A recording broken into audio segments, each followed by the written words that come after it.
ito po si Nuna Pep Lux Stroller. Premium stroller po ito. Good for newborn until 3 years old.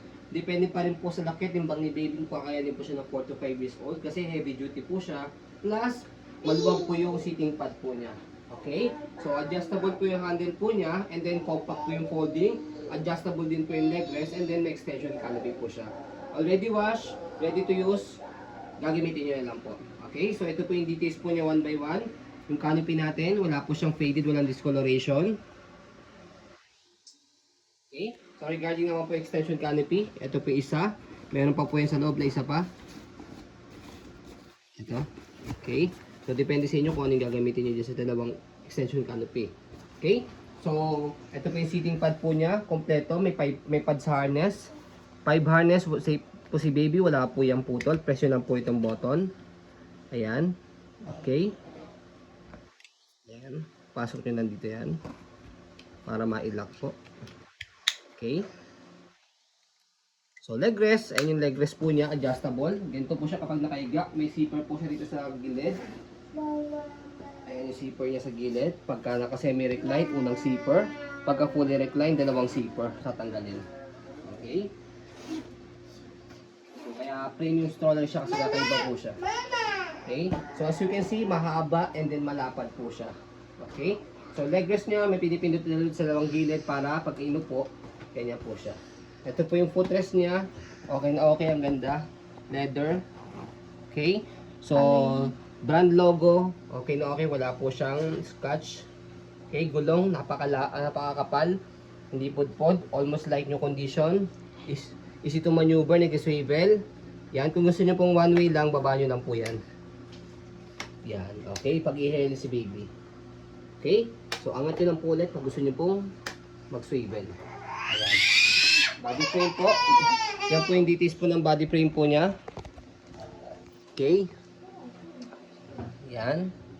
Pati yung gulong sa right side. Okay na okay. Makapal. Okay. So, ito yung zipper niya kanina sa pag-adjust po ng seat pad. Ayan yung likod. Okay.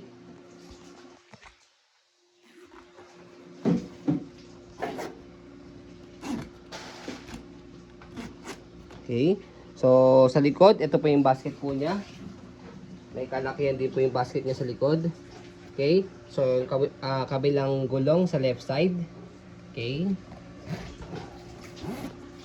So, ito naman po yung stopper po niya. Hindi siya halata. Naka-go. Stop. Okay. So, yan.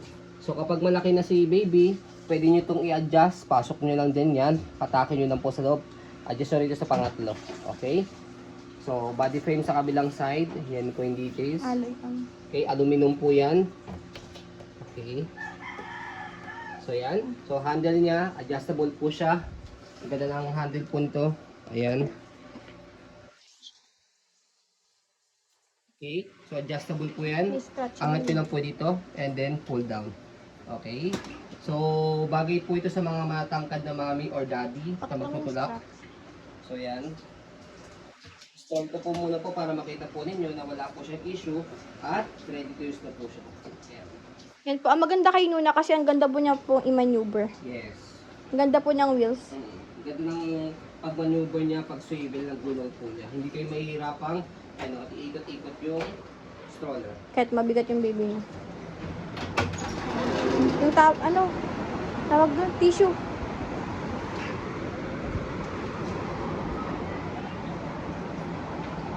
May scratch lang po siya banda here. Pero hindi po siya halata. Pwede niyo po siya lagyan ng scarf. Ayan. Okay. So, ayun po. And then meron siya by the way balit na pickable dito. Okay.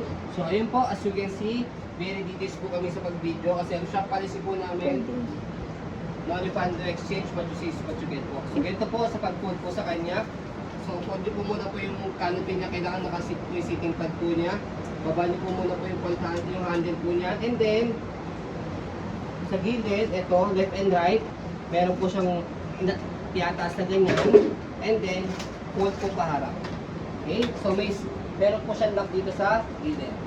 So, okay? So, sa pangalawa, o sa pangatlo, pwede siya. So, yan. Okay, nakalock na po siya. After that, can stand alone. Natatayo siya mag-isa and compact folding. Okay, so sa pag-open naman po, baba nyo lang po muna siya, tanggalin nyo lang po yung lock sa gilid, and then buka. So, gawin lang po siya i-open, saka i-fold. Less hassle. Okay, so yun po, maraming salamat po. Have a nice day and God bless po.